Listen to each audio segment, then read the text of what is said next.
So today I just wanted to talk about growing potatoes all year round, and I just wanted to show you the progress so far as we just get into March. So I think it's March the 5th or something like that today. Yeah, it is. Everything that I'm going to talk about is linked in the description on my database here, so all the nitty-gritty details. I'm just going to talk about new potatoes, what you might think of as first earlies, and main crop potatoes, because I grow those quite differently. And so we'll start off with the main crop potatoes because they are the biggest challenge. So traditionally you won't really have main crop potatoes probably until about August, let's say, if you think of second earlies perhaps as early main crop potatoes. And then you have those all the way through until about April. So you kind of go all the way May, June, July. You're going to be without main crop potatoes if you only eat what you grow. So we obviously don't want to be without potatoes for all that time. So this is basically our approach. So in January, we start with potatoes that we saved from last year and we chitted in December. And basically the beginning of January, so January the 1st, I start them in fairly small pots. I've got one here, just get it. That sort of size pot. Details of all these are in the description as well. And we wait until they break surface after about 10 days. We leave them for about another week or maybe another 10 days. By that time, they're about 8 to 10 inches tall. We transplant them into 35-litre containers and they go here. We've got two of them, one's there, one's over there. And they get, as you can see, some light from the grow lights that are behind me. And this is a conservatory, so it's nice and warm. And because of that combination of warmth and reasonable light, but not great light, they grow really tall. You can see they're growing up a cane there, and I tie them to the cane basically as they grow. So those are Charlottes, and Charlottes are a 120-day potato. So after about 4 months, they'll be ready, which means January, February, March, April. So towards the end of April, early May, they'll be ready. And those potatoes will last us all the way through May and into early June. So then about a month later, we start another batch of Charlottes, same technique, little pots transplanted into their final containers, but they go into the mini greenhouse on the allotment. Now the mini greenhouse is really mini, but it is glass, and so it does stay reasonably warm, and we also put a layer of fleece over them. Anyway, they will sit in there until June. Then we'll harvest those. The big 2 pots again, that will last us another month. That gets us until July. So the next batch that we do 10 tubers, and we put those, again, little pots, we put those into a deep coal frame. And that deep coal frame had carrots in it back in February. Then it had radishes in it through February and March. We harvest all the rest of the radishes in March, and then that leaves us a big empty deep coal frame. It's got a nice thick double skinned polythene lid on it, and we put 5 potatoes per square metre. Now we're transplanting them because they're in these pots into there, which means we put them in early April. By the end of April it is full, so it's in full leaf. Now obviously we're getting loads of frosts still in April and early May, all the way through actually to the middle of May nowadays.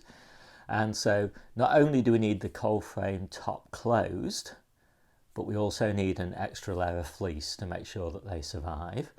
And in early May, they're actually too big to get the coal frame lid closed. So we then have to double layer of fleece them. So it is a bit of a fiddle, but that means we then get a fantastic crop of potatoes out of those beds that sees us through all of July and early August. By then, our main crop potatoes are starting to come ready. So our second earlies are starting to come ready, and they're the ones that we just grow just like everybody else does, or not everybody else, but a lot of people, in containers. We really like doing all of our potatoes in containers, and the reason we do that is twofold, maybe threefold.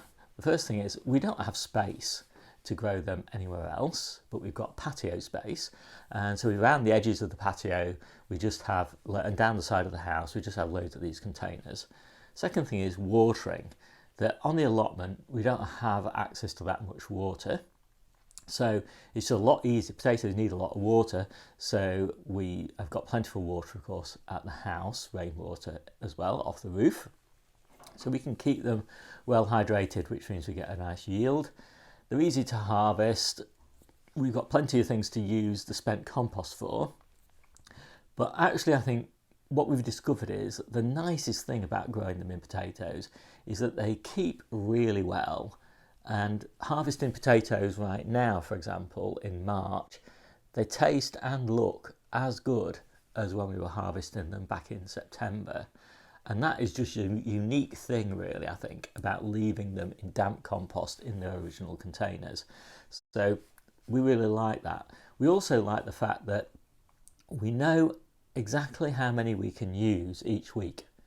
So we plant one container per week, or as many containers as there are weeks between the middle of August and the middle of April. So we start harvesting again in the middle of April. So, sorry, the end of April. So we need enough for that period of time. And so we have one container per week, and we all kind of alternate harvesting a container of new potatoes, something like Charlotte or Nicola, and a container of main crop potatoes, something like Sao Palmyra or Cara or whatever.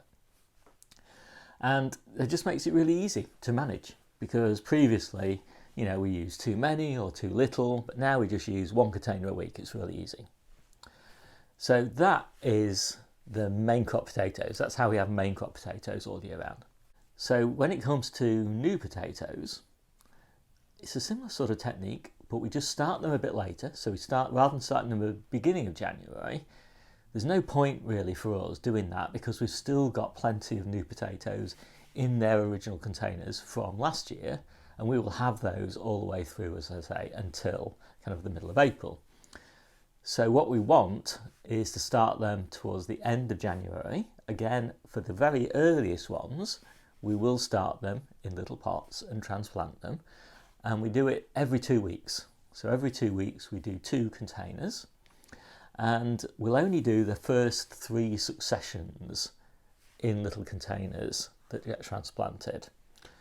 Everything else we just do direct into their final containers that they're going to grow in.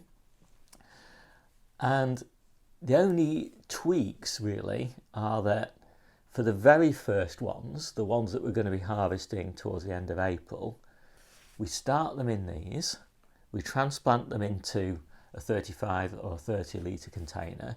We leave that in the conservatory, 2 of them in the conservatory, for as long as possible, probably until they're sort of this sort of size. And I'll show you just a little video of those now sitting in the mini greenhouse, and there you can see they're nice big plants, and it just gets them that really early start, because as I say, it's only early March at the moment. All the rest of them go in the polytunnel, and you know, they don't need to be started in these little containers because we've got a really big head start. We've already got something like 14 weeks worth of potatoes in the ground or in their containers. So we're now not in any rush. We can just let them germinate nice and slowly in the polytunnel, in their containers. We don't need to start them in the conservatory and fuss with them and all that sort of thing, which makes life just a lot easier for us.